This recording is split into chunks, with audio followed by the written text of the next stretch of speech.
You wake up sweating. Your head pounds. Your body aches in places you cannot name. You reach for the white bottle in your bathroom cabinet. 2 pills. Water. You expect to feel better in 20 minutes. But now imagine this. You have no cabinet. No pills. No words for virus or bacteria or immune system. You have only firelight, fear, and the oldest human impulse of all.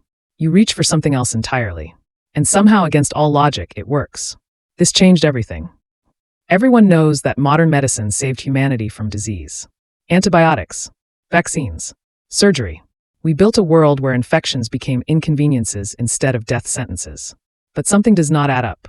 Humans survived for 300,000 years before any of this existed. Ice ages, predators, wounds that festered, fevers that burned. And somehow, your ancestors lived long enough to become your ancestors. They did not have germ theory. They did not know what white blood cells were. Yet they developed something else. Something so powerful that scientists in 2024 are now discovering it inside your brain right now. They called it magic. We are about to call it by its real name. In 2016, anthropologist Manveer Singh from Harvard University published a study in Current Anthropology. He did something no one had attempted before. He traveled to a remote village in the Amazon rainforest where shamans still practice the oldest known healing rituals on Earth.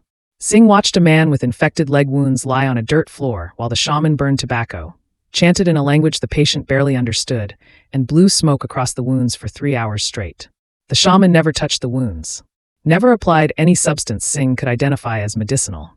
The patient later reported the pain faded. The swelling reduced. Within days, the wounds began closing. Singh documented 47 similar cases across 18 months. He measured cortisol levels in patients before and after rituals. Cortisol dropped by 34% on average. That is the same drop you would see from a moderate dose of prednisone, a standard anti-inflammatory drug. But this was only half the story. In 2019, neuroscientist Fabrizio Benedetti from the University of Turin published a study in Nature Reviews Neuroscience. He wanted to understand what actually happens inside the brain during ritual healing. Benedetti recruited 120 volunteers with chronic shoulder pain. He divided them into 3 groups. Group 1 received standard physical therapy. Group 2 received fake physical therapy with a disconnected ultrasound machine. Group 3 received fake therapy plus a 10-minute ritual. The therapist wore a white coat, spoke in a formal tone, touched the patient in specific patterns, used a silver device that hummed and lit up. The ritual group improved 52% more than the fake therapy group. The fake therapy group improved 35% more than standard therapy alone. Benedetti scanned their brains during the ritual. He found something called the descending pain modulatory system activating. This is a network connecting your prefrontal cortex to your spinal cord. It releases your body's own opioids, your own morphine, and the ritual triggered it more powerfully than any placebo pill ever tested. The strangest part was still hidden. In 2021, archaeologist April Noel from the University of Victoria published findings in the Oxford Journal of Archaeology. She re-examined a cave in southwestern France that humans occupied 17,000 years ago. Deep inside, past where daylight reached, she found something that made her stop breathing. A human handprint, pressed into clay. Beside it, a painting of a bison. The bison had 7 black dots painted across its body. Lines connecting the dots like a constellation. Noel recognized the pattern immediately. It matched the location of major lymph nodes, the immune system's command centers. Above the bison, a figure with antlers for a head. Arms raised, legs dancing. Noel had found the oldest known medical diagram in human history, painted by someone who believed that ritual movement could redirect the body's inner forces. But the most surprising discovery came later. In 2023, geneticist Tatum Simonson from the University of California, San Diego, published a study in Science Translational Medicine. She analyzed DNA from 2,400 ancient human remains spanning 50,000 years. She found something impossible to ignore. A specific gene variant, CRNA4. It appears in 68% of modern humans. It controls how acetylcholine binds to your brain receptors. And it makes you more susceptible to altered states. Trance, deep focus, the feeling that something meaningful is happening around you. This variant became 340% more common in human populations between 45,000 and 15,000 years ago. Exactly when ritual healing practices exploded across the archaeological record. Simonson's team tested modern carriers. They entered trance states 2.8 times faster than non-carriers. Their placebo responses were 41% stronger.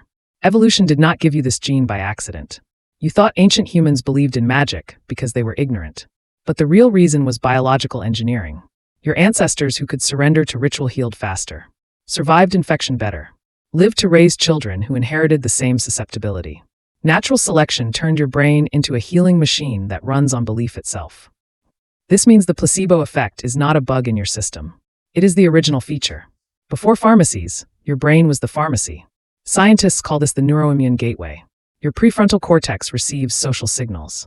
Trust, expectation, symbolic meaning. It translates these into chemical commands. Cortisol drops. Inflammation reduces.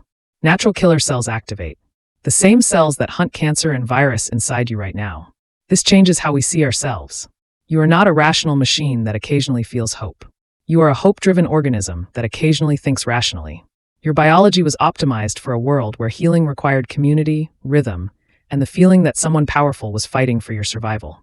The modern world broke this system. You take pills alone, in silence, without story or song or human touch. The chemicals enter your blood, but the neuroimmune gateway often stays closed. This is why some antidepressants fail. Why some surgeries work better when doctors speak confidently. Why your grandmother's chicken soup actually helped, and not because of the vegetables. You wake up sweating again. Your head pounds. But now you understand something your ancestors knew in their bones. They did not choose ritual healing because they had no better option. They chose it because it was the best option their biology allowed. The dancing, the chanting, the painted bison on cave walls, these were not superstition. They were interface design, the oldest operating system for human healing. And here is what haunts me. Maybe the problem was never weakness. Maybe it was something much older inside us, still waiting for the right signal to awaken.